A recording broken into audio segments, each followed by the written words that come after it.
في الفيديو ده هنعمل مع بعض أفكار سهلة وبسيطة من إعادة تدوير رول المناديل. يلا بينا نشوف هنعمل إيه. قبل ما نبدأ ما تنسوش تدعموني وتشتركوا في القناة علشان نوصل مع بعض ل1000 مشترك بإذن الله. الديكور ده سهل قوي من الكرتون، تعالوا نشوف عملناه إزاي. هجيب مستطيل من الكرتون وجبت الاستيكر الخشبي ده، هيكون مقاسه أكبر من مقاس الكرتونة بشوية. هبدأ بقى أفك الاستيكر والزق عليه الكرتون.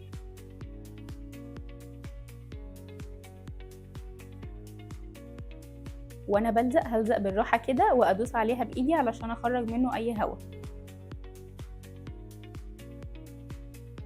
هفرغ بقى الاطراف الاربعه دول وهلزق الاجناب.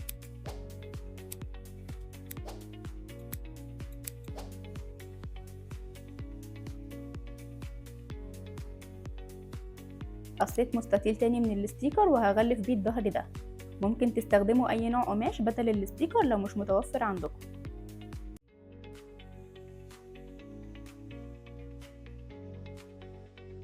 بعد كده هعمل علقة في الظهر من الخيط وهلزق عليها قطعة من الاستيكر عشان تثبتها اكتر. جبت بقى الرول المناديل ده وبدايرة من الكرتون هقفل ناحية واحدة منه،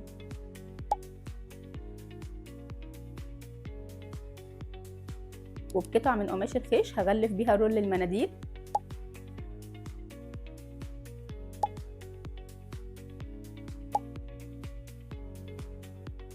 هقص الاطراف شرايط كده وهلزقها لجوه بالشكل ده.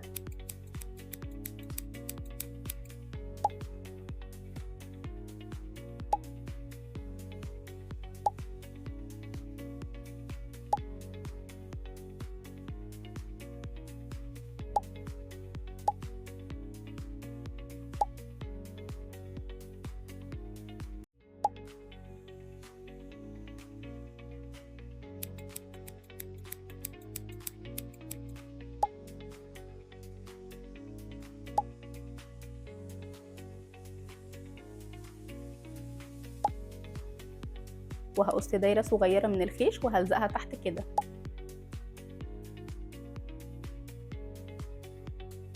هنلزق بقى الرول في الكرتونة.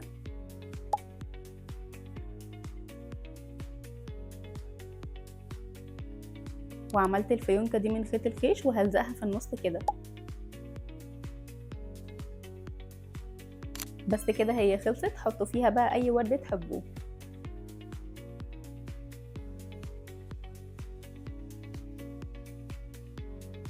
فكرة الحصالة دي بسيطة وسهلة قوي، هنعملها من رول المناديل.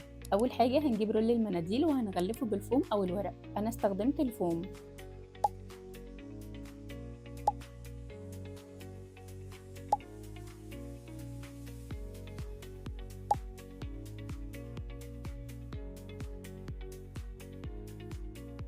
بعد كده هجيب قطعة فوم بلون مختلف وهرسم عليها دايرة بالرول كده وهقصها.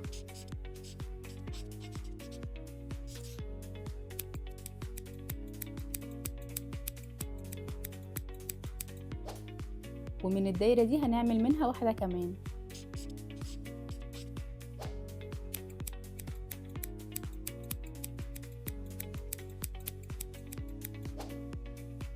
هنلزق بقى أول دايرة سليمة كده،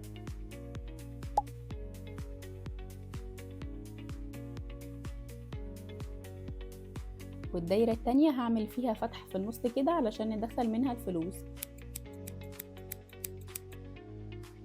بعد كده هلزق الدايرة.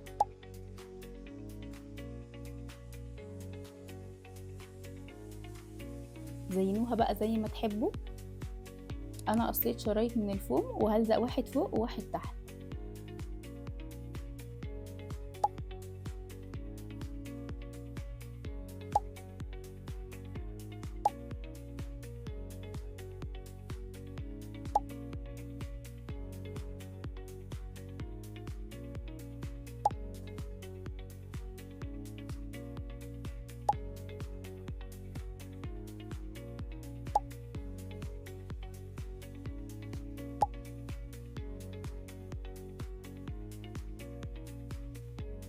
وهحط الوردة دي في النص كده.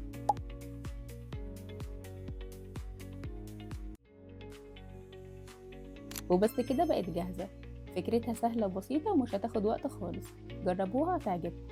لو وصلتوا لحد هنا من الفيديو ما تنسوش تعملوا لايك وسبسكرايب وتفعلوا زر الجرس علشان يوصل لكم كل جديد هعمله بإذن الله.